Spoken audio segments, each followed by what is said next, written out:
We're going to be doing blood draw. This is Bailey, which is my dog. She's had liver changes in the past, so we're just rechecking her liver levels. We're doing it from the jugular.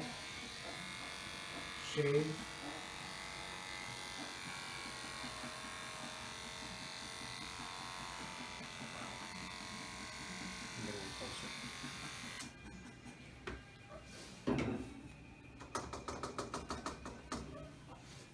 Apply alcohol. Make sure I can find the vein.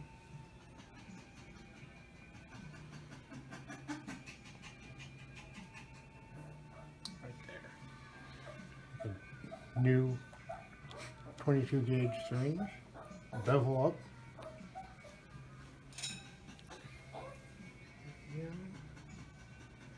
I'm occluding the vein down here.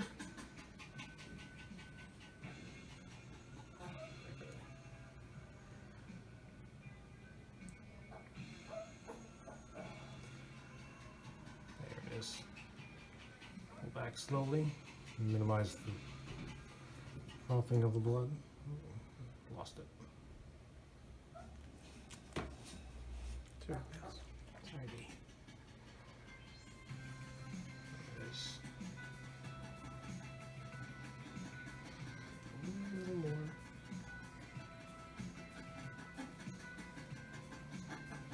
There it is. Nope, it's gone again.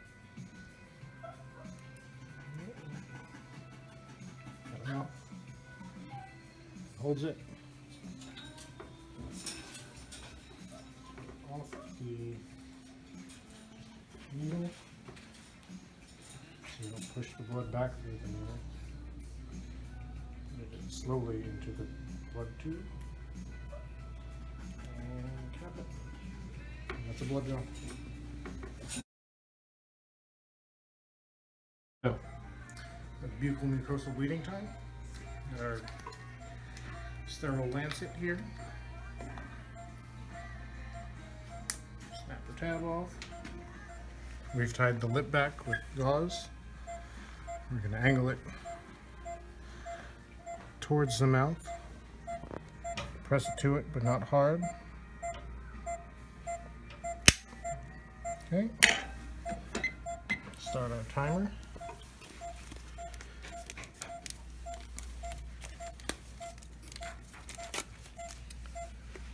And without applying pressure to the wound site, we're going to see how long it takes for the bleeding to stop.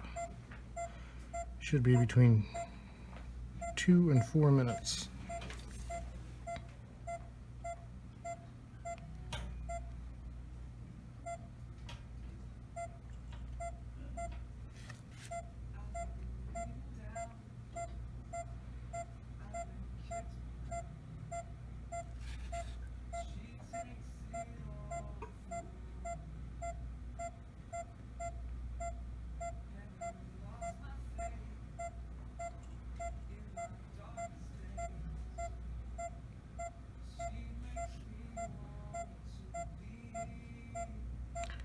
Let's see, we're already bleeding less.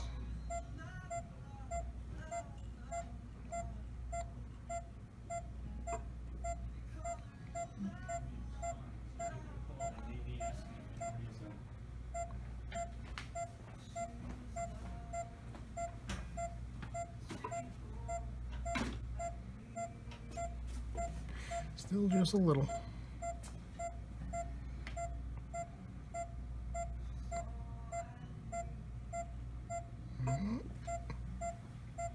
Tiny bit.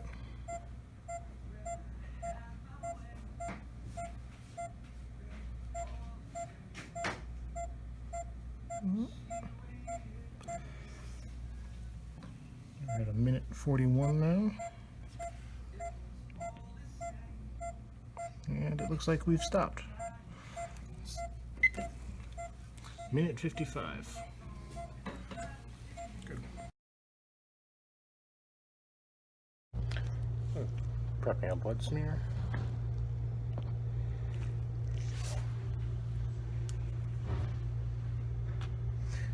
Just the smallest drop towards one end of the slide.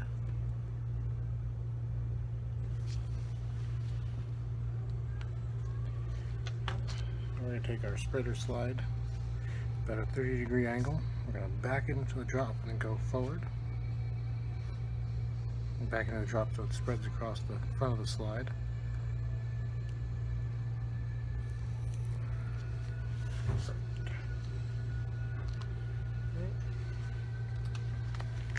Mark the end of the slide where we started from.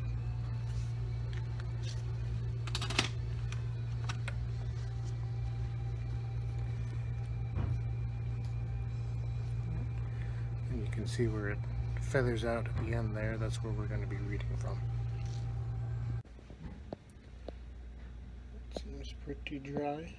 Air dry it to fix it to the slide so it doesn't come off while we stain it.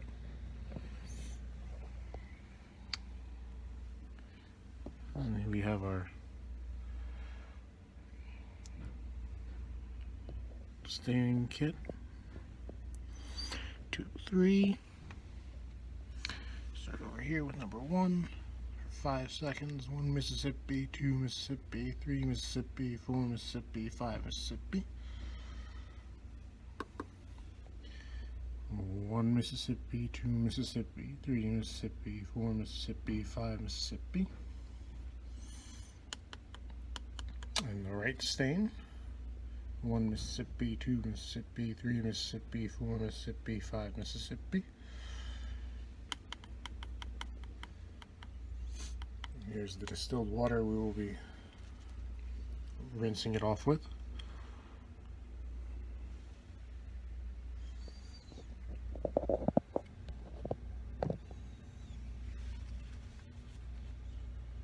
To wipe the back of the slide. Make sure we get as much of the stain off as possible. And we rinse it off in the distilled water for a few minutes, not even a few minutes.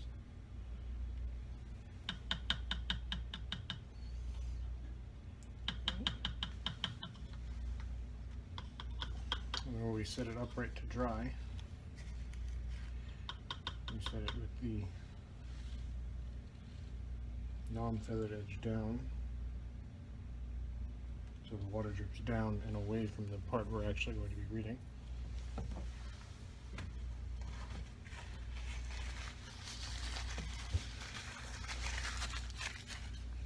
That does that, so we don't spill stain everywhere.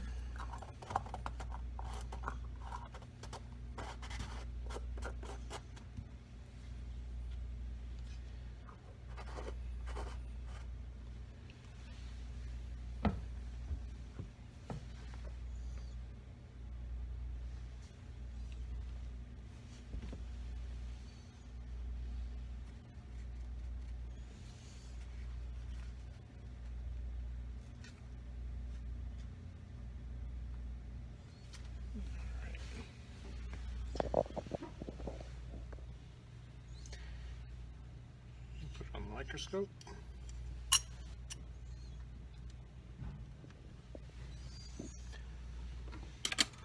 Just a large focus to bring it into focus.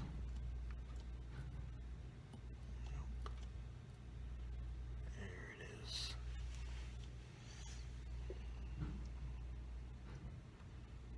Find a good spot to read from with a nice even look to it. Up the power, focus it in again. Up the power again, focus it in. Using the fine this time, since we're at a higher power. There, perfect. And we have the cell counter.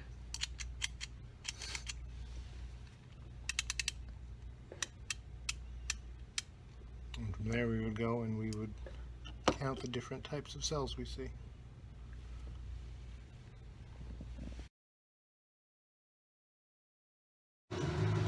Running a blood chemistry. Got our blood.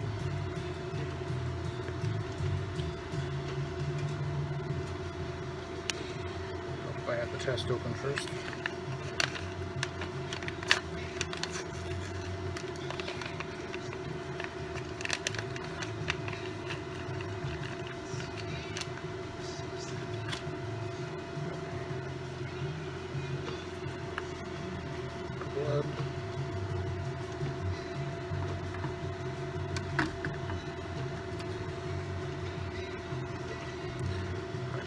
blood.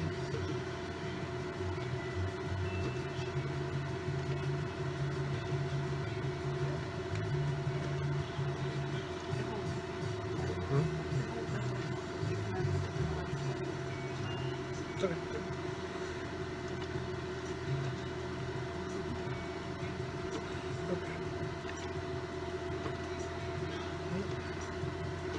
Find our hole.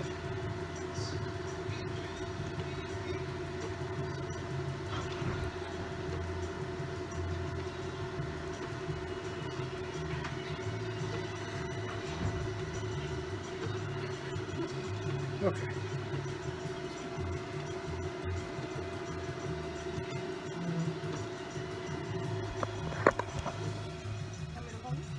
Yes, but it's reversed, so you got it. Okay. Thank you. Okay. Load it. Close.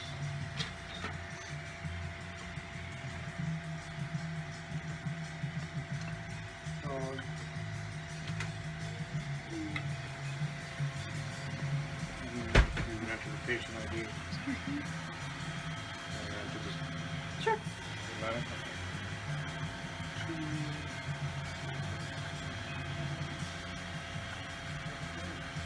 we wait for it to run.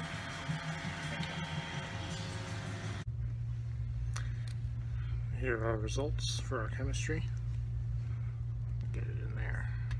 Globulin, potassium, glucose, creatinine, phosphorus, BUN, all the rest of them.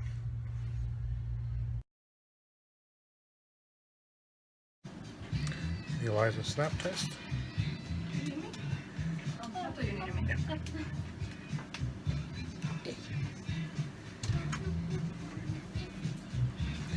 Do 3 drops of our serum, or whole blood in this case.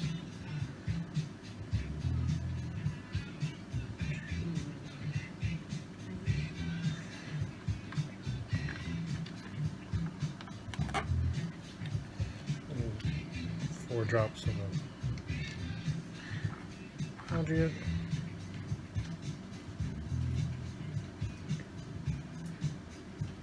Here.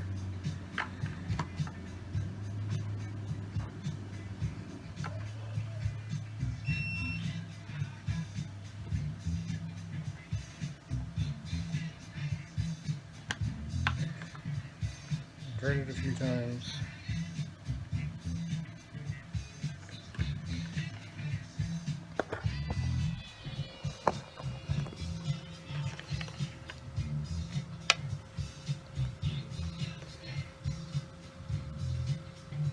And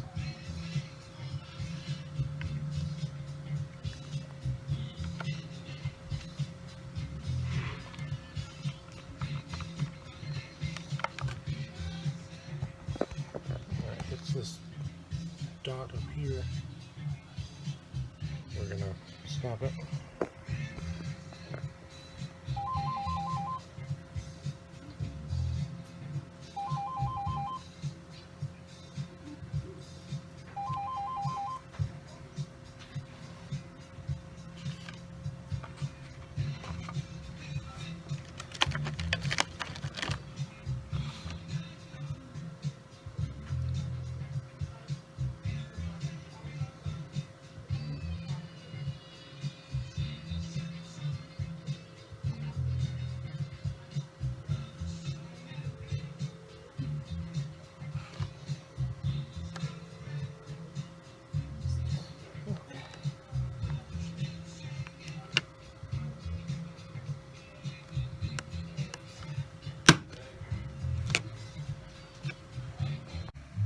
It's been about 10 minutes. There's no color development on any of the dots, so this dog is negative.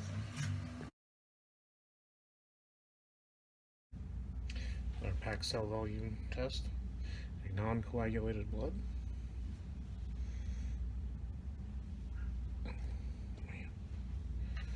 Wide open. 2 of these microhematic tubes.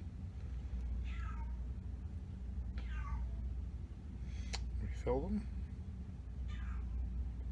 They should be about 3/4 full.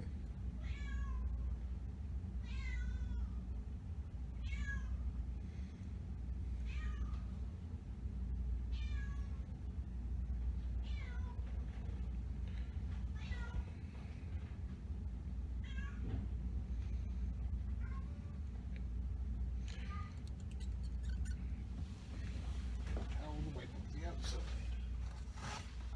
Shoot.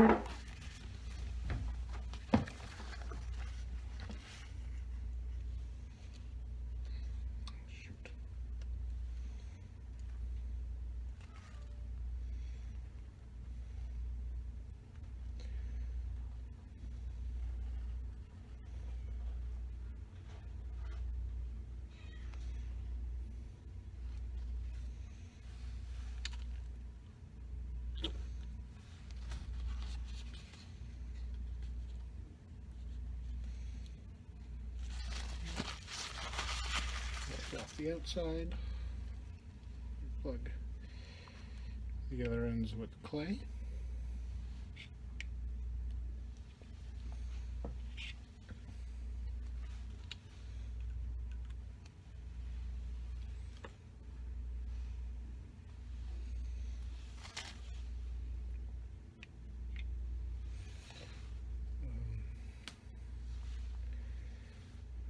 Put a little piece of tape to ensure that that clay will stay there.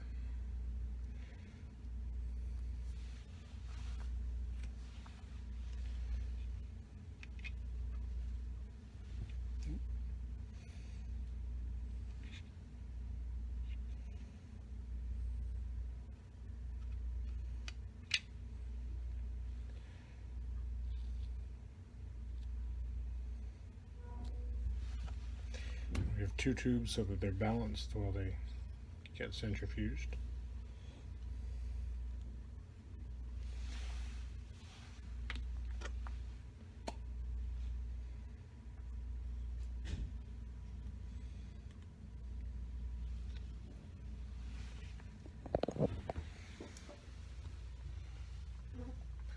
There's our centrifuge.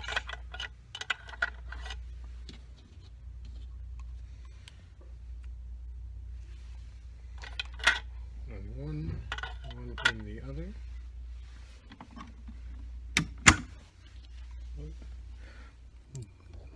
Excuse our damaged centrifuge. Set it for about 3 minutes.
Meantime, here's the microhematocrit reader we use.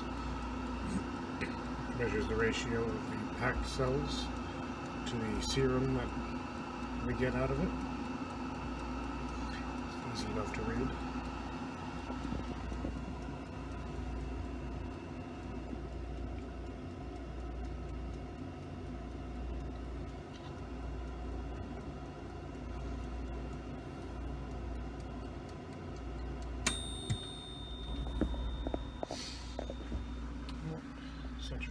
down.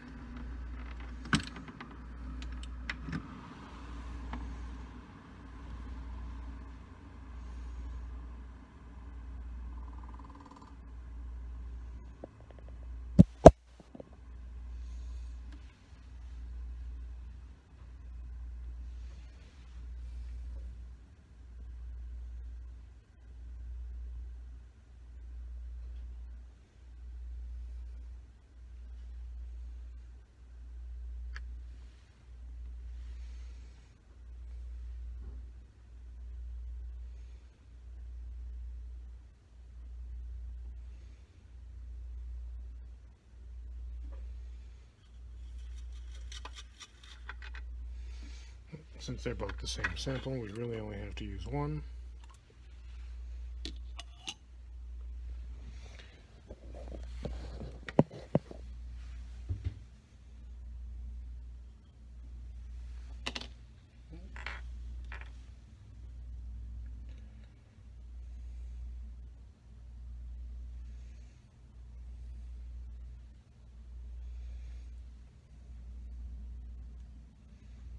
Take the tape off.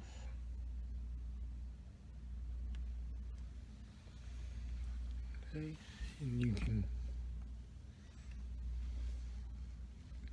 clearly see the serum, the packed cell volume, a little clay plug at the end. Place it in the cell reader card, making sure that the clay plug is at the 0 line, the end of the clay plug, and the start of the packed cells. And then we slide it so that the top of the plasma layer intersects with the 100% line, and we can see that the packed cell volume is about 50, following the line, where the packed cells and the plasma intersect, which is a good reading. And that's packed cell volume.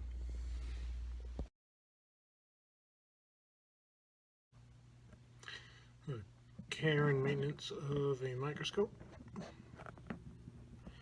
There's still a slide on here, so we're going to turn the light off, rotate back to the lowest power, drop the stage all the way, and then we'll pull the slide off. Dispose of the slide safely.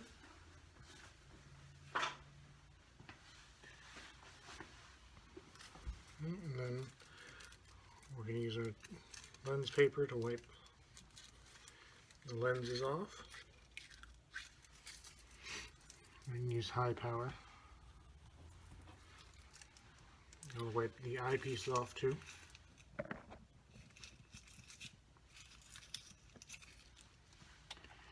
And we'll turn the light back on and rotate the lenses to check for any dirt on them. And there is none.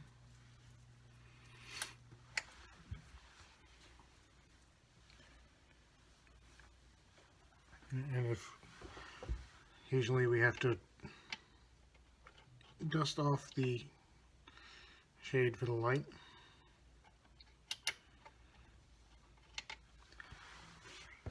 On rare occasions, we have to change the light bulb.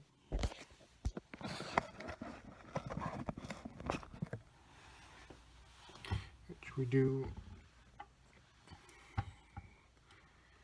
Unplug the microscope, lift it up, and the light bulb is down here. You would avoid touching with your hands. If it were bad, ours is not.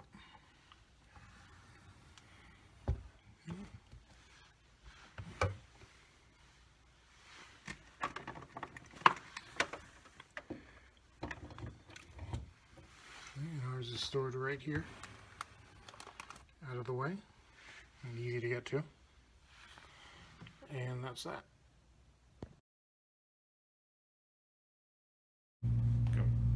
Dr. Lawrence Ness. I have Alex Orton here, who is a student in your program. You're asking me to comment on his progression in this program. I feel there's been a dramatic improvement in Alex's ability in his, number one, his general knowledge of everything and his ability to do things here around this hospital. When we hospitalize an animal now, I find that I can have Alex put in the intravenous catheter. If the animal is dehydrated, he is capable of figuring out the fluid replacement as well as taking into account the maintenance therapy that the animal will need. When it comes to medicating the animals, he is capable of, if I tell him he needs to give a certain drug, he is capable of computing based on the animal's body weight, the requirement of the medication, whether it's in solid form, milligram tablets, or if it's in a liquid percent. At this point, I have him placing all intravenous catheters prior to surgery. He is capable of doing urinary catheterization. He takes all my blood samples for me, draws all the blood from the animals, whether a jugular, foreleg, rear leg, wherever it has to be done. He is capable of taking cytology samples, and he produces good smears and for any sample that goes to the lab. We don't routinely do blood work here, so I can't comment on his ability on PVCs or reading, or we don't have an in-house analytical machine. However, his sample taking, and when we did do a few in-house that he had to do for your program, when we followed up and checked him, they were all done accurately. If I can be of any further assistance, please feel free to give me a call. Thank you.